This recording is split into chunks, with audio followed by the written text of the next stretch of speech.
I think our team right now is in a good place. The SC one was a good win for us. We've won 3 in a row. We've won 4 of our last 5.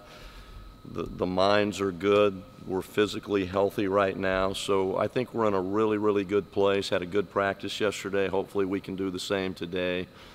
Now with that being said, it's a hard swing. The last 4 times at Colorado, I think we're 2-2. And then the last 4 times at Utah we're 1-3. So this has not been a real kind road trip for us over the year or so. So it's a hard, 2 good teams, 2 teams that have already beaten us here in Pauley. So it's some tough games, but again, I think we're in a really good place right now. Guys feel good, they look good, we're pretty confident. Again, we've won 4 of our last 5, so I think there's a lot of confidence building, but at the same time, these are 2 really, really hard games traditionally to win. So we're expecting 2 really hard games. You mentioned you're healthy now. Does that mean Prince is back? With the exception of Prince. Okay. With the exception of Prince. We are, I think, incredibly healthy. Prince is still day-to-day, but very, very doubtful to play this week. But we're still hopeful, and I'd love to get him back. Prince was a important part of our team, and he's an important guy, but right now just not able to play. And I don't think he'll play this week. So that means that he might be done for the season, because I mean. We'll see. We'll see. Right now, based on what the medical staff tells me, it's just kind of a day-to-day thing, and still hopeful that maybe he could possibly play this week. We'll just see. We'll just see. Right now, I know he can't practice today. I do know that. Is he still going to be practicing or traveling this week? Yes. Yes, he will make the trip. Based on the rotation you've gotten and the way the guys have played, when he comes back, if he is able to, might you still ease him back in as opposed to, resuming his starting role? Well, we'll continue to start the guys we've been starting. We've been on a nice run right now, and we're rolling pretty good right now. So we're going to keep starting the same guys we've got. But it'd be nice to have him back in uniform and healthy, because, again, he's a guy that's he played in a lot of games, and he's made a lot of shots. And, I just look back to the Oregon game. We obviously don't win that game if he's not there. So I think he could help us if he does come back, if he's healthy. Right now, he's just not healthy enough to play. What's this been like for you to go from where this team was to winning 3 games in a row? Now you could finish as high as 3rd in the Pac-12. Well, just again, I'm kind of a day-to-day guy. We're just taking it kind of one day at a time, and I do think we've made some progress. I think we're a better team right now than we were 5 or 6 weeks ago. I think the guys feel good. I think they like how we're playing, what we're trying to do, and it's obvious. But when you win, it's gonna build confidence. So right now, our guys, if you're just around our guys here today, they feel good, they look good, they're confident. I think they're smart enough, though, to know that we better play really, really good on Thursday to have a chance to win. It's a hard place to play, and Colorado's already beaten us 1 time, so we better have a great practice today and a great practice tomorrow if we expect to have any chance Thursday night. Seems like one of the areas where you made the biggest improvement is in turnovers. I think you're only averaging 10 over your last 4 games, and it's not been a talking point post game. So what's gone into that, do you think? That's a good question.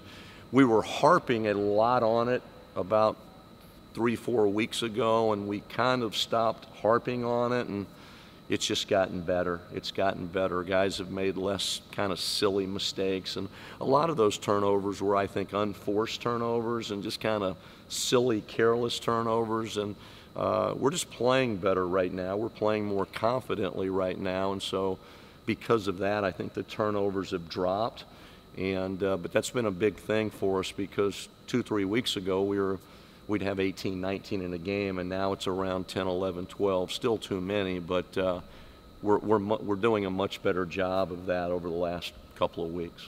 Is there some element that when this team slows down a little, maybe there's less turnover, they take care of the ball a little bit better? Not really. Not really. Not really. I think we're better faster. So I think if you look at our tape and analyze our team, we're the fastest team in the Pac-12. We play faster than anybody from a possession standpoint. We're averaging more points than anybody in the league also. But I do think we're better when we're faster. Sometimes if you slow it down, you'd think you might think that would help you turn it over less, but in actuality, because you've got to dribble it more, pass it more, and you're taking more time per possession, you ultimately maybe turn it over more. And that's kind of been the case with us. Have you noticed any trends in maybe off or live ball turnovers versus dead ball turnovers, recently? Not really.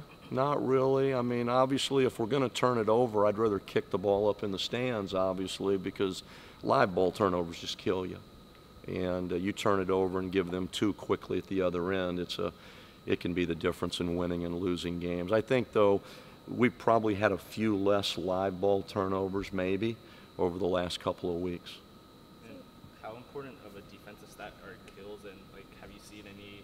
Do you harp on kills in practice or post game at halftime? I really don't. I mean, it's a kill for us is 3 possessions in a row where we get a stop, and it's something we chart and we keep track of, and it's just not something that I harp on a lot. But we've got to defend better. One thing we're not doing great right now, we're not defending as well as we need to, so we just need to defend a little bit better than we are right now. Some of the guys were talking about how the crowd gave them a lot of energy and confidence in the past 3 games. Now that you're going to be on the road, how can they keep that going in a different environment? Well, the crowds have been great. Pauley crowds have been great, and over the Oregon State game, the Oregon game, then the USC game. So it just fuels your energy. And obviously, when you're on the road, you don't have that same fuel because the crowd's not for you, the crowd's against you. So the team's got to, they've got to get their own energy and play together and stay connected and do their own thing, because obviously the crowd's cheering in a different direction. You haven't made that road trip. No. What have you heard? Why is that road trip so hard? Well, I've talked to Steve. I've got Steve on the phone a couple days ago. Talked to him. I've talked to some other coaches that have played in altitude, and it's just a little different. It's a little. No, I'd say the first thing is this: Tad Boyle's a really good coach. Colorado's a really good team, and so it's just not an easy team to beat wherever you play them. We saw that when we played them in Pauley. I'd say the same thing about Utah. Really well coached, good team. So I think it's about the coaching, the players, the team, plus you're in an opposing place, and it's just not the altitude maybe does have some effect on your body and the way you play. So again, we think we can win both of these games. We really believe that, but we'll have to play well. Do you train any differently No. for the altitude? No, we won't train any differently. I want the guys to be really hydrated over the next 2 or 3 days, and we might sub a little differently. We may sub a little quicker instead of letting a guy play for maybe an extended length of time, especially at the beginning of the game. Maybe sub a little quicker at the start, but other than that, we'll practice hard and hopefully be ready to play. You mentioned the defense. Corner threes were a problem even against SC and in some of the wins recently. How big of a concern is that, and what can you do to address it?